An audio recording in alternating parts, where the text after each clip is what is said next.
My second shift up here, which was April of 1990, we had winds one night blowing steady about 115, gusting to 125, 130. Now, we have this thing here called the Century Club, and to become a member, there's one of two ways that you are initiated into the Century Club, at least as it's been told to me. One, you either do you fetch the precip can when the wind's blowing over 100 miles an hour, which can be dangerous. It's about a 60-yard walk one way from the front door out to the central part of the summit area where the precip can is kept, and you have to switch the precip can and bring it back without losing it, obviously, and losing the contents thereof. Or you go up on the observation deck outside and walk around the edge and come back without touching the railing and without falling down. And if you fall down, you have to start over.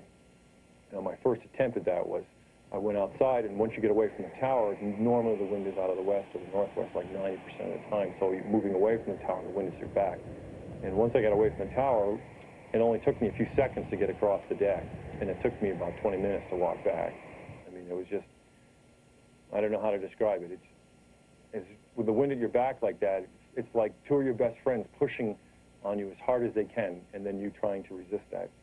One vivid example of weather conditions occurred a number of years ago during the construction of the Sherman Adams Summit building. The contractor had a trailer box for a large trailer truck and it was parked there, and the wind got up very high. As a matter of fact, it peaked at 184 miles per hour, I believe. When the wind got up to that velocity, it knocked the truck over, and then gradually the center of the storm went by, and the wind began to pick up again from the other direction, and ended up by picking the trailer back up again and setting it somewhat the worse for wear on its wheels.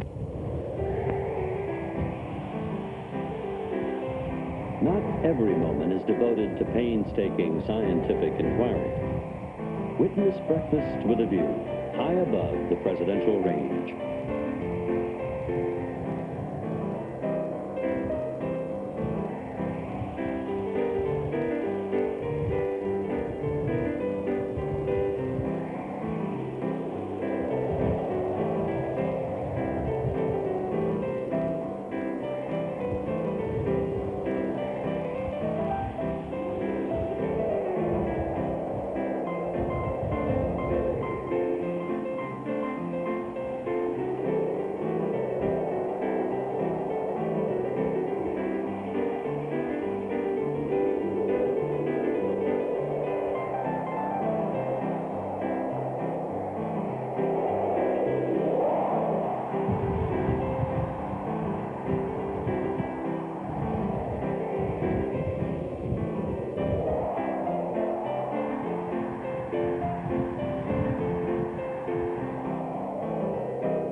Ken Rancourt is the head meteorologist for the Mount Washington Observatory.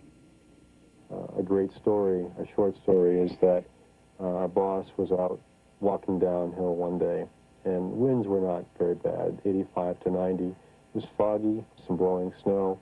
He got onto the road, which is what we tend to walk up and down most frequently, and got between four posts lining the road.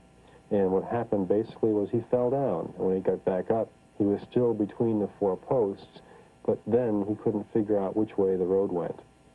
So while he wasn't moving at that point, he knew where he was. Eventually, if he did move, he would get lost. And under those temperature conditions, life is not all that long sometimes, so he was quite in a quandary as to what to do. Eventually, he figured where he was and came back to the summit and tried again another day. Mostly photographically, what's asked of me is photographs of operations and operations dealing directly with the weather. And a lot of times the things that we want the most are in the worst conditions of weather. So instead of just taking a picture, I have to deal with wind, deal with cold, extreme temperature, and then it becomes personal safety and everything else. So a simple picture becomes a much greater challenge. And a lot of times, not only bad weather, wind, temperature, etc., you're in the fog, lighting conditions are very difficult. And so it really becomes a major effort just to take a picture. If your lens fogs up, you got to go in and wait and try again. And a lot of times you just miss the opportunity altogether. It's definitely a big effort to take a picture in bad weather.